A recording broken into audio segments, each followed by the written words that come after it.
So, we have Israeli air superiority for 2 more weeks.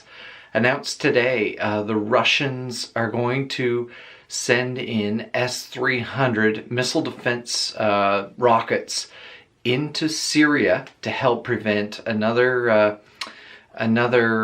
accident or tragedy of the IL-20 aircraft and the loss of 15 Russian servicemen. So with some of these other things coming due really soon, the Draconid meteor shower coming up in just 2 weeks as well, on October 8th, and what could very well be the proper Jewish Feast of Trumpets on October 11th.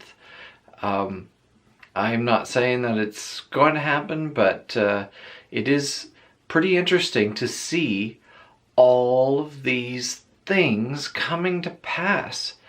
If Israel is going to do something in Syria, they're bound to do it before Syria has a very legitimate way to defend themselves with this technology from Russia. What's interesting is how Israel has committed to prevent Iran from moving high-tech weaponry into Syria to prevent them using it against Israel, and yet Russia seems to be moving their own equipment in there, very high-tech, far more high-tech maybe than what Iran is moving in, and yet Israel may have to do something to show that they still have air superiority and to prove Netanyahu's statement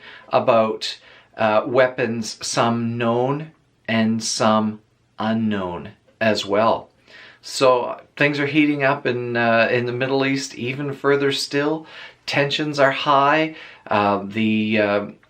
The military personnel in the Kremlin and in Russia are putting pressure on Putin to do something in response to what they are calling a provoked attack on their own aircraft by the Israeli F-16s, using this Russian aircraft as a block or as a decoy while they retreated. I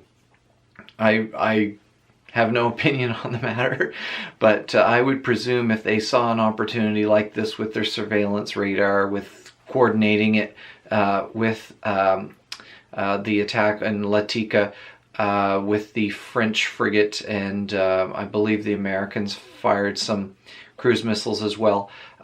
I presume that their intelligence probably saw the opportunity. However, if Russia is going to move in more missiles, more advanced missiles into Syria, then it's probably time that Israel will have to do something to show that they will not be hindered or they will not be intimidated by this as well. It's like a small dog, really. I don't mean to compare Israel to a dog, but a small dog, they say his bark is worse than his bite. But again, he's just trying to portray that he is vicious and he will defend himself if necessary to prevent the aggressor from just wiping him right out altogether. And Israel's a small nation surrounded by many enemies, although one of the other things that recently came out is that Saudi Arabia is going to purchase the Iron Dome rocket system and air defense system from Israel. That's a pretty serious thing, especially with what has been going on in Yemen, where Saudi military have been just hammering the people and the civilians and the women and the kids there. And what we see on our end seems to be just terrible. Although Nikki Haley said that unfortunately sometimes there are innocent people and victims from attacks caught up in it, and unfortunately, that is some of the byproducts, the negative byproducts of war and fighting and these type of things. So, wars and rumors of wars, keep your head up. Jesus is coming soon. If things aren't right in your life, fix them. Now is the time for us to get ready for Jesus' return. Don't be caught sleeping.